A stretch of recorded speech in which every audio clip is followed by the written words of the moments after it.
Insights from the book Profitable Marketing Communications. Treat your marketing budget as a loan that needs to be paid back with interest. Just like investing in the financial markets, your marketing spend should generate returns that justify the expense. It's not just about how much you spend, but how effectively you invest it. Investing in funds is like investing in media. Companies often have to decide between investing in advertising or alternative strategies like improving their distribution or profit share schemes. Sometimes distribution strategies may provide a better return than traditional media. The key question is not which medium to use, but whether investing in marketing at all will deliver a better return than other options. People overestimate the impact of marketing. Marketing alone doesn't always drive success. For example, Coca-Cola partners with local companies that handle production, bottling, and distribution, which are key to the success, not just things like advertising. Allocate monies to key areas. Your budget should cover multiple areas: brand and PR sponsorship, direct marketing, sales promotions, and ads. A balanced approach ensures you're tapping into various ways to grow your business. Understand your investment time horizons. Different marketing efforts have different time frames for results. Short term, 6 to 8 weeks, medium, 2 to 12 months, long term, over 12 months. Align your expectations and strategies accordingly. Watch out for data blind spots. If your data only tracks max media, you might miss out on effective in-store point-of-sale activities. Ensure you're tracking the performance across all areas of your marketing. Lots of repetition is required to learn. Achieving success requires action, not just thinking.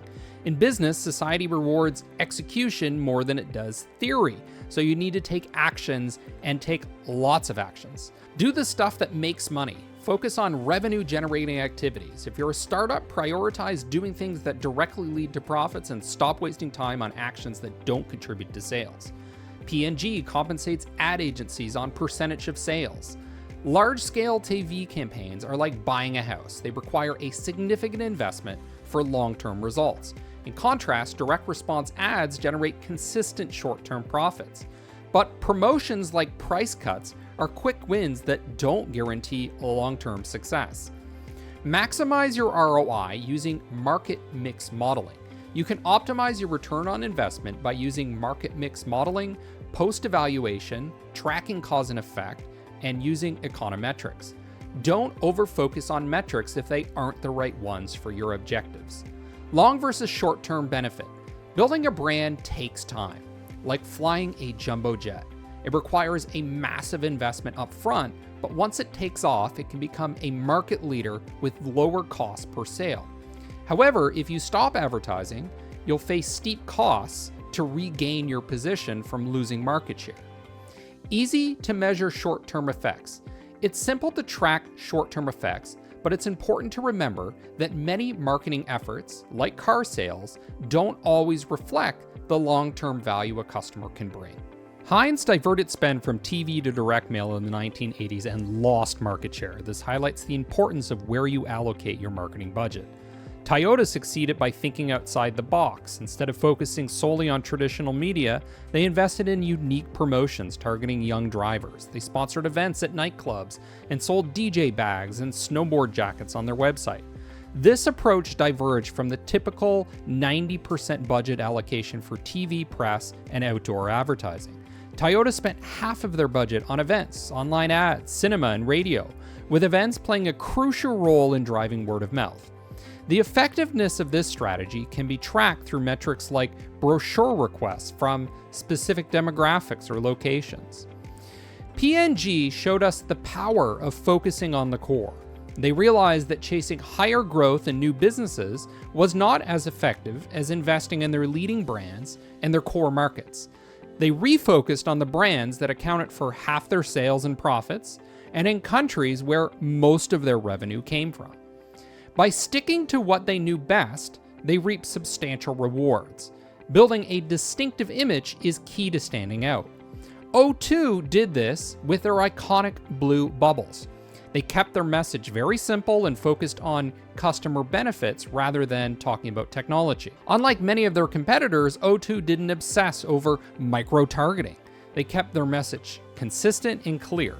Even with a smaller budget, they achieved an impressive 33% share of voice in the market, an effective share of voice. British Airways took a unique approach by repositioning frills as essential services. They created the perception of low prices by emphasizing the value customers received for their money. By using advertising to drive online sales and expanding their touchpoints from 3 to 10, they increased conversions. Their most effective mix of media included TV, press, and radio. Effective capital allocation is crucial. Invest in businesses generating the highest returns and focus on promoting a product's most compelling features. The more compelling the brand drivers, the better the risk-return equation. The period of payback dictates your marketing strategy. For example, Toyota is known for taking a long-term approach with their messaging, while the UK retailer Comet evaluates its campaigns based on results seen just a week later. Even the best investors expect to lose money on some of their investments.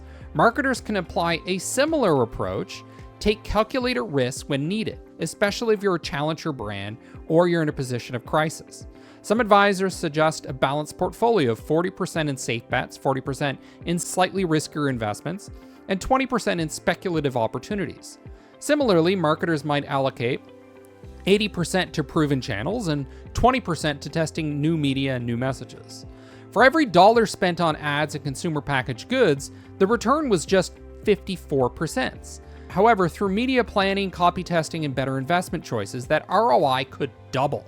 Marketers should also consider allocating 10% of their budget to initiatives that are low risk but innovative.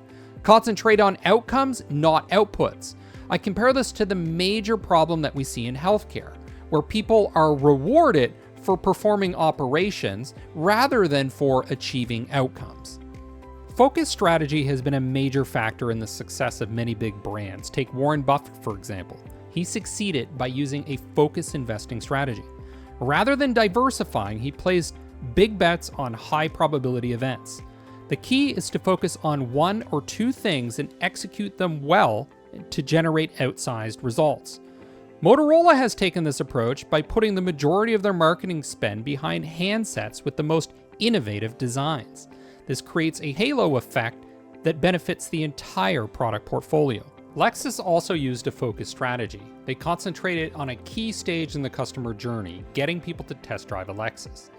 To do this, they surrounded their target audience with Lexus cars when they were traveling and gave them the opportunity to experience the car with chauffeur services. Lexus partnered with luxury hotels, restaurants, ski resorts, and airports.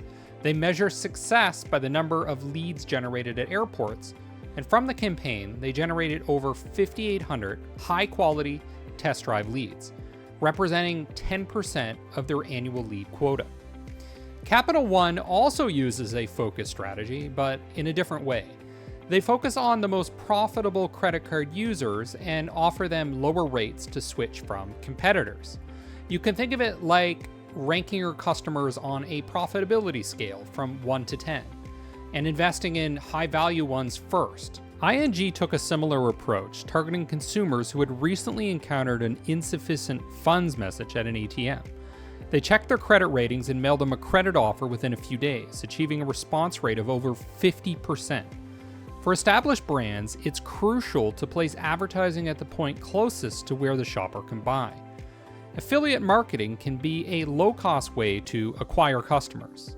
But remember, people often prefer to be treated as individuals and might not give advertising credit for influencing their purchase, even when it does. Research shows that only 18% of TV advertising for packaged goods generates a return on investment within a year. This suggests that companies are relying on repeat purchases to generate profit. A big risk, however, with acquiring new customers is that they may not offer much in terms of lifetime value. That's why your most loyal customers are often your best assets. When it comes to marketing communications, there are 3 key decisions to make. Number 1, how much should you invest? Number 2, where and how should you deploy your budget? And then lastly, number 3, what message will you communicate? It's important to focus on channels that have proven return on investment and test new channels that might provide better returns. Most marketing agencies operate in silos and can't often speak to the full spectrum or interconnectedness of marketing communication vehicles. With compensation usually not tied to performance, they're not incentivized to prioritize outcomes. Integrated multi-channel campaigns can be more than twice as efficient at generating returns than advertising alone. A common misconception is that integration means making everything look the same. That's not true. Nescafé succeeded by placing their products on the front and back covers of women's magazines and offering free samples. Their Latte Macchiato campaign resulted in a 134% increase in sales. Differentiation can come from product benefits, but it can also just come from clever communication. Here are some ideas for your marketing. Offer customers a specific benefit in return for buying your product. Emphasize the positive aspects of your business, such as sustainability. Use humor, or go for an ultra-simplified message. Leverage national heritage, build trust, understand and empathize with your audience, and never underestimate the power of reliability. You can also use a celebrity. For example, Mandarin Oriental Hotels ran a campaign with celebrities using the text, "He's a fan," or "She's a fan," alongside their logo. Sounds pretty simple. The key takeaway here is to do what makes sense for you. Hewlett-Packard, for example, stopped trying to look hip and trendy and focused on what aligned with their brand. Think of advertising like investing in a new factory or a new delivery system. Just like with any investment, it's important to understand where your resources are going. Research shows that only 10% of funds outperform the market average. This usually happens because of diversification. But diversification is only necessary when you don't fully understand what you're doing. As marketers, we often diversify to cover all our bases, rather than focus on the key things that are actually driving return on investment. The key is to make clear strategic choices. Don't spread yourself too thin by using every channel or every asset. Diversifying too much in marketing doesn't work because there's just too much noise. You're not going to get noticed.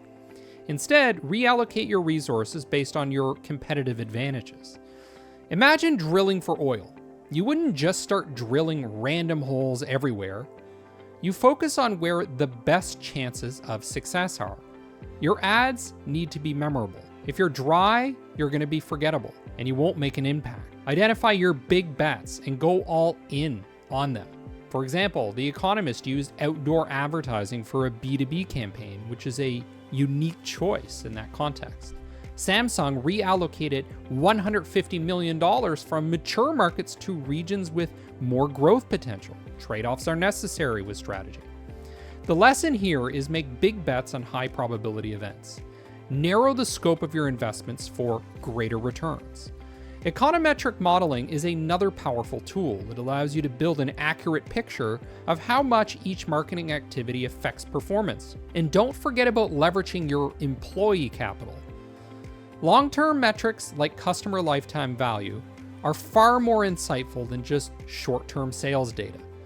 Investing in brand-building activities might be better spent on other things like higher ROI actions, for example, expanding distribution or exploring new emerging channels, events, and sponsorships. Another tip, consider outsourcing the creative side of things. This is common in industries like film and TV, where the companies focus more on managing finances and less on the creative aspects. I do the same when I hire content creators. It allows you to focus on what's important, which is getting the best results.